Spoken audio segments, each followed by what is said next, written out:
ಅದ್ವೈತ ಸಾರ್ವಭೌಮ ಸುಜ್ಞಾನ ಚಕ್ರವರ್ತಿ ಜಗದ್ವಂದ್ಯ ಜಗದ್ಗುರು ಸಿದ್ಧಾರೂಢರ ಸದ್ಗುರು ಗುರುನಾಥಾರೂಢರ ಚರಣಾರವಿಂದಗಳನ್ನು ನಮಸ್ತಕನಾಗಿ ಸೂರ್ಯ ತಪಸ್ವಿ ಜಗದ್ಗುರು ಶಿವಯೋಗೀಶ್ವರರ ಕಾಯಕ ಯೋಗಿ ಸದ್ಗುರು ರೇವಣಸಿದ್ಧ ಶಿವಯೋಗೀಶ್ವರರ ವಾಸ್ತುತಿ ಪುರುಷ ಸದ್ಗುರು ಸಿದ್ದರಾಮ ಶಿವಯೋಗೀಶ್ವರರ ಚರಣಾರವಿಂದಗಳನ್ನು ನಮಸ್ತಕನಾಗಿ ಕ್ಷೇತ್ರದ ಮಾತೃದೇವತೆ ಕೃಪಾಮಯಿ ಕರುಣಾಮಯಿ ಜಗಜ್ಜನನಿ ಅಂಬಾ ಪರಮೇಶ್ವರಿ ಅನ್ನೆಲ್ಲ ಮಂದಿರದಲ್ಲಿ ಧ್ಯಾನಿಸುತ್ತ ವಿಶ್ವ ಶಾಂತಿಗಾಗಿ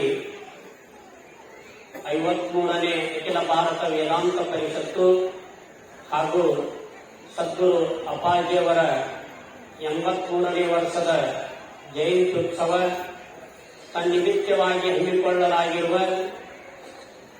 ಇಂದಿನ ಈ ಯಾವ ಬ್ರಹ್ಮಸಭೆಯ ದಿವ್ಯ ಸಾನ್ನಿಧ್ಯ ಸ್ಥಾನದಲ್ಲಿ ವಿರಾಜಮಾನರಾದ ನಮ್ಮ ನಿಮ್ಮೆಲ್ಲರ ಆರಾಧ್ಯ ದೈವ ವಿಶ್ವಕುಟುಂಬಿ ನಿರಾಭಾರಿ ದೇಶಿಕೋತ್ತಮ ಮಾತನಾಡುವ ನಡೆದಾಡುವ ದೇವರೆಂದೇ ಪ್ರಖ್ಯಾತಿಯನ್ನು ಪಡೆದಿರುವ ಶಂಭುಲಿಂಗ ಸ್ವರೂಪಿಗಳಾಗಿರುವ ಸದ್ಗುರು ಅಪ್ಪಾಜಿಯವರ ಐದಾವರೆಗಳಿಗೆ ಪಡಮಟ್ಟು ಅದೇ ರೀತಿಯಾಗಿ ಇಂದಿನ ನೇತೃತ್ವ ಸ್ಥಾನದಲ್ಲಿ ವಿರಾಜಮಾನರಾದ ಪರಮ ಪೂಜ್ಯ ಶ್ರೋತ್ರಿಯ ಬ್ರಹ್ಮನಿಷ್ಠ ಅಭಿನವ ಸಿದ್ಧಾರೂಢ ಮಹಾಸ್ವಾಮೀಜಿಯವರ ಚರಣಾರವಿಂದಗಳಿಗೂ ಅದೇ ರೀತಿಯಾಗಿ ಇಂದಿನ ಕಾರ್ಯಕ್ರಮದ ಅಧ್ಯಕ್ಷ ಸ್ಥಾನದಲ್ಲಿ ವಿರಾಜಮಾನರಾದ ಪರಮ ಪೂಜ್ಯ ಶ್ರೋತ್ರಿಯ ಬ್ರಹ್ಮನಿಷ್ಠ ವಿದ್ಯಾನಂದ ಭಾರತಿ ಅಪ್ಪಂಗಳವರ ಅಡಿದಾವರೆಗಳಿಗೂ ವೇದಿಕೆಯಲ್ಲಿ ಉಪಸ್ಥಿತರಿರುವ ಪರಮ ಪೂಜ್ಯ ಶ್ರೋತ್ರಿಯ ಬ್ರಹ್ಮನಿಷ್ಠ ರಾಮಾನಂದ ಭಾರತಿ ಸ್ವಾಮೀಜಿಯವರನ್ನೇ ಮೊದಲು ಮಾಡಿಕೊಂಡು ಎಲ್ಲ ಪರಮ ಪೂಜ್ಯರ ಹಾಗೂ ಮಾತಾಜಿಯವರ ಚರಣಾರವಿಂದಗಳಲ್ಲಿ ನತಮಸ್ತಕನಾಗಿ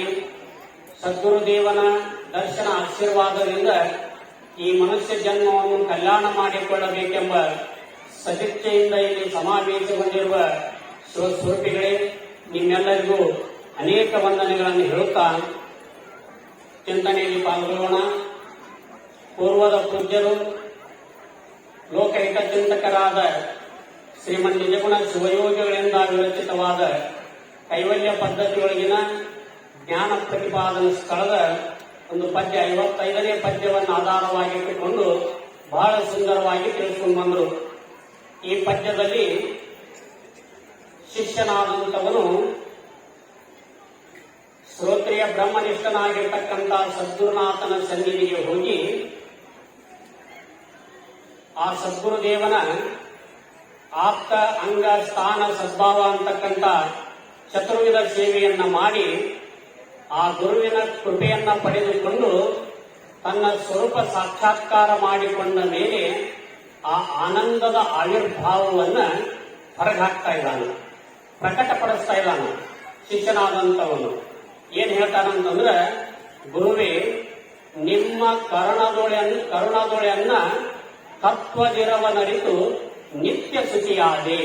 ಹೇ ಸದ್ಗುರುದೇವ, ನಾನು ಅಜ್ಞ, ನಾನು ಕರ್ತ, ನಾನು ಭೋಕ್ತ, ನಾನು ಸುಖಿ, ನಾನು ದುಃಖಿ, ನಾನು ಹುಟ್ಟವನು ಸಾಯವನು ಅಂತ ನಾನು ಅಜ್ಞಭಾವವನ್ನ ಮಾಡಿಕೊಂಡಿದ್ದೆ. ಹೇ ಸದ್ಗುರುನಾಥ, ನೀ ಏನ್ ಮಾಡಿಬಿಟ್ಟಿ ಅಂತಂದ್ರ ಈ ಅಜ್ಞಾನವನ್ನ ತೊಲಗಿಸಿ ನನ್ನ ಏನ್ ಮಾಡಿಬಿಟ್ಟಿ ಅಂದ್ರ ಸಚ್ಚಿದಾನಂದ ಸ್ವರೂಪ ಅನ್ನುವ ಜ್ಞಾನವನ್ನ ಮಾಡಿಕೊಟ್ಟಿ. ಹೇ ಸದ್ಗುರುನಾಥ, ಇದಕ್ಕೆ ನಿನ್ನ ಕೃಪೆಯೇ ಕಾರಣ ಅಂತ ಹೇಳಿ ಆ ಶಿಷ್ಯನಾದಂಥವನು ಏನ್ ಹೇಳ್ತಾ ಇದ್ದಾನು ಅಂತಂದ್ರ, ನಾಮರೂಪವನ್ನು ಅಭಿಮಾನಿಸಿಕೊಂಡು ತಾಮಸ ಮತಿಗೊಳಗಾಗಿರಿ, ಪ್ರೇಮ ಅಸ್ಥಿ ಬಾತಿ ಪ್ರಿಯ ಎಂಬಿವೆ ನಿನ್ನ ನಿಜಧಾಮವೆಂದು ವಶದು ಎಚ್ಚರಿಸಲಾಗಿ ಅಂತ ಹೇಳ್ತಾ ಇದ್ದಾನೆ. ಹೇ ಗುರುದೇವ, ನಾನು ಈ ನಾಮರೂಪಗಳೇ ಸತ್ಯ ಅಂತ ತಿಳ್ಕೊಂಡಿದ್ದೆ, ಇವುಗಳಲ್ಲಿ ಅಭಿಮಾನವನ್ನ ತಾಳ್ಕೊಂಡಿದ್ದೆ. ನೀ ಏನ್ ಮಾಡಿದಿ ಅಂತಂದ್ರ ಈ ಯಾವ ಗ್ರಂಥಿಯನ್ನ, ಈ ಅಜ್ಞಾನವನ್ನ ಬಿಡಿಸಿ ಯಾವ ಅಸ್ಥಿ ಭಾತಿ ಪ್ರಿಯ ಇವೇ ನಿನ್ನ ನಿಜ ಸ್ವರೂಪ ಅಂತ ಹೇಳಿ ತಿಳಿಸಿಕೊಟ್ಟಿ ಅಂತ ತನ್ನ ಉದ್ಧಾರವನ್ನು ತೆಗೆದಿದ್ದಾನೆ. ಯಾಕಂದ್ರೆ ನಾವೆಲ್ಲರೂ ಕೂಡ ಅತ್ಯಂತ ದುಃಖದ ನಿವೃತ್ತಿ ಪರಮಾನಂದ ಪ್ರಾಪ್ತಿ ರೂಪ ಮೋಕ್ಷವನ್ನ ಪಡಿಬೇಕಾಗಿತ್ತು ಅಂದ್ರೆ ಅದು ಯಾರಿಂದ ಸಾಧ್ಯದಂದ್ರ ಸದ್ಗುರುನಾಥನ ಕೃಪೆಯಿಂದಲೇ ಸಾಧ್ಯದ. ಗುರುಕೃಪ ಆಗಲಾರ್ದ ಈ ಭವಪಾಶ ಹರಿದಿಲ್ಲ. ಗುರುವೇ ನಿನ್ನ ಕರುಣದೊಳೆನ್ನ ಇನ್ನೊಂದ್ ಕಡೆ ಹೇಳ್ಕೊಂಡು ಬಂದಿದ್ದಾನ. ಹೇ ಸದ್ಗುರುನಾಥ, ನಿನ್ನ ಕರುಣದಿಂದ ಅಖಿಳ ಪಾಶವನ್ನು ಹರಿದು ಪೂರ್ಣ ಪರಬ್ರಹ್ಮವಾದಿ ಅಂತ. ಹೇ ಗುರುನಾಥ, ನಿನ್ನ ಕರುಣೆಯಿಂದ ಈ ಭವಬಂಧನವನ್ನ ನಾನು ಹರಿದು ಏನಾದೆ ಅಂತಂದ್ರ ನಾನು ಪೂರ್ಣ ಪರಬ್ರಹ್ಮ ಸ್ವರೂಪನಾದೆ ಅಂತ ತನ್ನ ಉದ್ಧಾರವನ್ನು ತೆಗಿತಾ ಇದ್ದಾನ. ಇದಕ್ಕೆ ಕಾರಣ ಏನು ಅಂತಂದ್ರ ಆ ಸದ್ಗುರುನಾಥನೇ ಕಾರಣ. ಅದಕ್ಕೆ ಆಚಾರ್ಯವಾನ್ ಪುರುಷೋ ವೇದ ಅಂತ.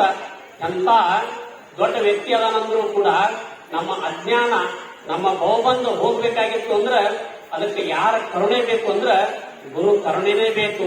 ನಾಸ್ತಿ ತತ್ವಂ ಗುರು ಪರಂ ಅಂತ ಹೇಳ್ಕೊಂಡು ಬಂದಿದ್ದಾರೆ. ಜಗತ್ತಿನಲ್ಲಿ ಗುರುವಿನಕ್ಕಿಂತಲೂ ಶ್ರೇಷ್ಠವಾದ ತತ್ವ ಇನ್ನೊಂದಿಲ್ಲ. ಆದ್ದರಿಂದ ಆ ಗುರುನಾಥ ನಮಗ ತೋರಿಸಿದ ಅಂತಂದ್ರ ನಮ್ಮ ಸ್ವರೂಪದ ಸಾಕ್ಷಾತ್ಕಾರ ನಮ್ಗಾಗ್ತದ. ಗುರು ತೋರಿಸದಲ್ಲದೆ ಕಾಣಿಸದನ್ನ ಸಾರಿ ಚೆಲ್ಲದ ಮುಕ್ತಿ ಅಂತ ಹೇಳ್ಕೊಂಡು ಬಂದಿದ್ದಾರೆ. ಈ ಮೋಕ್ಷ ಅಂತಕ್ಕಂಥದ್ದು, ನಿತ್ಯ ಸುಖ ಅಂತಕ್ಕಂಥದ್ದು ಆ ಸದ್ಗುರುನಾಥನ ಕೃಪೆ ಆಗ ನಮಗೇನಾಗಂಗಿಲ್ಲ ಅಂತಂದ್ರ ಅದು ನಮ್ಮ ಅರಿವಿಗೆ ಬರುವುದಿಲ್ಲ. ಅದಾಗಬೇಕಾಗಿತ್ತು ಅಂದ್ರೆ ಅದಕ್ಕೆ ಗುರು ಕೃಪಾನ ಬೇಕು. ಆದ್ದರಿಂದ ನಾವು ಆ ಸದ್ಗುರುನಾಥನ ಕೃಪಾ ಆಗಬೇಕಾಗಿತ್ತು ಅಂದ್ರೆ ನಾವೇನ್ ಮಾಡಬೇಕು ಅಂತಂದ್ರ ಅವನ ಸೇವೆಯನ್ನ ಮಾಡಬೇಕು. ಆಪ್ತ, ಅಂಗ, ಸ್ಥಾನ, ಸದ್ಭಾವ ಅಂತ ಈ ರೀತಿಯಾಗಿರ್ತಕ್ಕಂಥ ಚತುರ್ವಿಧ ಸೇವೆ ಅದಾವು. ಈ 4 ಸೇವೆಯನ್ನ ನಮ್ಮ ಮನೆಗೆ ಬಂಧುಗಳು ಬಂದಾಗ ನಾವು ಬಂಧುಗಳ ಸೇವೆಯನ್ನ ಎಷ್ಟು ಪ್ರೇಮದಿಂದ ಮಾಡ್ತಿರ್ತೀವಿ. ನಮ್ಮ ಮನೆಗೆ ಅಯ ಬಂದಾನು ಅಥವಾ ಇನ್ನು ನಮ್ಮ ಬಂಧುಗಳು ಬಂದಾರು ಅಂತ ಎಲ್ಲಾ ಕೆಲಸವನ್ನು ಬಿಟ್ಟು ಎಷ್ಟು ಪ್ರೇಮದಿಂದ ಮಾಡ್ತೀವಲ್ಲ, ಅಷ್ಟ ಪ್ರೇಮದಿಂದ ನಮ್ಮ ಗುರುವಿನ ಸೇವೆಯನ್ನ ಮಾಡಬೇಕು. ಆಪ್ತ, ಅಂಗ. ಅಂಗ ಅಂದ್ರ ನಮ್ಮ ಶರೀರದ ಮೇಲೆ ನಾವು ಎಷ್ಟು ಪ್ರೇಮದೇವಿ ಅಷ್ಟ ಪ್ರೇಮ ಗುರುವಿನ ಶರೀರದ ಮೇಲೆ ಇರಬೇಕು. ಗುರು ಶಿವಾದಿಗಳನ್ನು ಮಾಡಬೇಕು. ಅಂಗ ಶಿವ ಅಂತ ಕರೀತಾರೆ. ಇನ್ನು ಸ್ಥಾನ ಶಿವ ಅಂತಂದ್ರೆ ಗುರು ಇರತಕ್ಕಂತ ಕ್ಷೇತ್ರ, ಪುಣ್ಯ ಕ್ಷೇತ್ರ, ಅದನ್ನ ಕಸ ಹೊಡೆಯುವುದು, ನೀರ್ ಹಾಕುವುದು, ಅಲ್ಲಿರ್ತಕ್ಕಂಥ ಗಿಡಗ ಮರಗಳನ್ನು ಬೆಳೆಸುವುದು, ಇಂಥ ಸ್ಥಾನ ಶಿವ ಅಂತ ಕರೀತಾರೆ. ಆಮೇಲೆ ಸದ್ಭಾವ ಶಿವ ಅಂತಂದ್ರೆ ಸಾಕ್ಷಾತ್ ಬರ್ಗೋ ನರಾಕೃತಿ, ಗುರು ಪರಮಾತ್ಮನ ಸ್ವರೂಪನೇ ಇದ್ದಾನೆ, ಗುರು ಪರಮಾತ್ಮನಿಗೆ ಭಿನ್ನಲ್ಲ ಅಂತ ತಿಳ್ಕೊಂಡು ಆ ಗುರು ಸೇವಾ ಮಾಡುವುದಲ್ಲ, ಇದಕ್ಕೆ ಸದ್ಭಾವ ಸೇವಾ ಅಂತ ಕರೀತಾರೆ. ಈ ರೀತಿಯಾಗಿ ಪರಮುಕ್ತಿ ಒಲುಮೆಗೆ ಗುರು ಸೇವೆಯೇ ಸೂಚನೆ ಅಂತ ನಿಜಗಳು ಹೇಳ್ಕೊಂಡು ಬಂದಿದ್ದಾರೆ. ಆ ಗುರು ಒಲಿಬೇಕಾಗಿತ್ತು ಅಂದ್ರೆ ಎದಕ್ಕೆ ಒಲಿತಾನ ಅಂತಂದ್ರ ಸೇವೆಗೆ ಸದ್ಗುರುನಾಥ ಒಲಿತಾನ. ಆ ಗುರುನಾಥ ಒಳಗ ಅಂದ್ರೆ ಅವನ ಕೃಪೆ ನಮಗಾಯ್ತು ಅಂದ್ರ, ಅವನ ಒಲುಮೆ ಅವನ ಕರುಣೆ ನಮಗಾಯ್ತಂದ್ರ ಗುರು ಕರುಣಿಸಲು ಸಂಸಾರ ವಿಷಯ ಕೆಟ್ಟಿತ್ತು. ಒಂದ್ ಕಡೆ ಹೇಳ್ಕೊಂಡು ಬಂದ್ರು, ಆ ಸದ್ಗುರುನಾಥ ಕೃಪಾ ಮಾಡಿದ್ರು ಅಂದ್ರೆ ಏನೇನಾಗ್ತದಂದ್ರ ಗುರು ಕರುಣಿಸಲು ಸಂಸಾರ ವಿಷಯ ಕೆಟ್ಟಿತ್ತು ಅಂತ ಹೇಳಿದ್ರು. ಆ ಸದ್ಗುರುನಾಥನ ಕೃಪೆ ಆಯ್ತು ಅಂತಂದ್ರ ಈ ಸಂಸಾರ ಅಂತಕ್ಕಂಥದ್ದು ಏನದ, ಸಂಸಾರ ಅಂದ್ರ ಈ ಜನ್ಮ ಮರಣ ರೂಪ ಅಂತಕ್ಕಂಥ ಏನು ಸಂಸಾರದಲ್ಲ, ಈ ಸಂಸಾರ ಅಂತಕ್ಕಂಥದ್ದು ದೂರ ಆಗ್ತದ.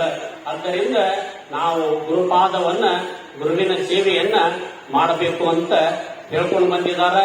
ಇನ್ನೊಂದು ಕಡೆ ಶಂಕರ ಭಗವತ್ಪಾದರು ಹೇಳ್ತಾರೆ, ಯಾಕಂದ್ರೆ ಗುರುವಿನ ಉಪಕಾರ ತೀರ್ಸಕ್ಕಾಗೋದಿಲ್ಲ. ಗುರುವಿನ ಉಪಕಾರ ಸ್ಮರಣೆ ದೃಷ್ಟಾಂತೋ ನೈವ ದೃಷ್ಟ ತ್ರಿಭುವನ ಜಠರೇ ಸದ್ಗುರು ಜ್ಞಾನದಾತು ಅಂತ ಶಂಕರಾಚಾರ್ಯ ಹೇಳ್ಕೊಂಡು ಬಂದ್ರು. 3 ಲೋಕದಲ್ಲಿ ಆ ಸದ್ಗುರುನಾಥನಿಗೆ ಸಮನಾಗಿರ್ತಕ್ಕಂಥ ವ್ಯಕ್ತಿ ವಸ್ತು ಈ ಪ್ರಪಂಚದಲ್ಲಿ ಯಾವುದಿಲ್ಲ. ಆದ್ದರಿಂದ ಗುರುವಿಗೆ ಉಪಮೆಯನ್ನ ಕೊಡಾಕ ಬರುವುದಿಲ್ಲ. ಆದ್ದರಿಂದ ಅಂತ ಗುರುವಿನ ಸೇವೆಯನ್ನ ನಾವು ಮನಮುಟ್ಟಿ ಮಾಡಬೇಕು. ಆ ಗುರುವಿನ ಉಪಕಾರ ಸ್ಮರಣೆಯನ್ನ ಮಾಡಿ ನಮ್ಮ ಜನ್ಮವನ್ನ ನಾವು ಕಲ್ಯಾಣ ಮಾಡಿಕೊಳ್ಬೇಕು. ಅಂತ ಸದ್ಬುದ್ಧಿಯನ್ನ ಅಂತ ಶ್ರೋತ್ರಿಯ ಬ್ರಹ್ಮನಿಷ್ಠ ಸದ್ಗುರು ಅಪ್ಪಾಜಿಯವರ ಸೇವೆಯನ್ನ ನಾವು ಮಾಡಿದ್ವಿ ಅಂತಂದ್ರೆ ನಮ್ಮ ಅಪೇಕ್ಷೆ ಏನದ, ನಮ್ಮ ಲೌಕಿಕ ಜೀವನದಲ್ಲಿ ನಮ್ಮ ಅಪೇಕ್ಷೆ ಏನದ ಅವು ಪ್ರಾಪ್ತ ಆಗ್ತಾವು. ಇನ್ನು ನಿತ್ಯ ಸುಖವಾಗಿರ್ತಕ್ಕಂಥ ಮೋಕ್ಷವು ಆ ಸದ್ಗುರುವಿನ ಕರುಣೆಯಿಂದ ಪ್ರಾಪ್ತಿ ಆಗ್ತದಂತ ಹೇಳ್ತಾ ನನ್ನ ವಾಕ್ಯವನ್ನ ಸದ್ಗುರು ಸನ್ನಿಧಾನದಲ್ಲಿ ಸಮರ್ಪಿಸುತ್ತೇನೆ. ಹರಿ ಓಂ ತತ್ಸತ್.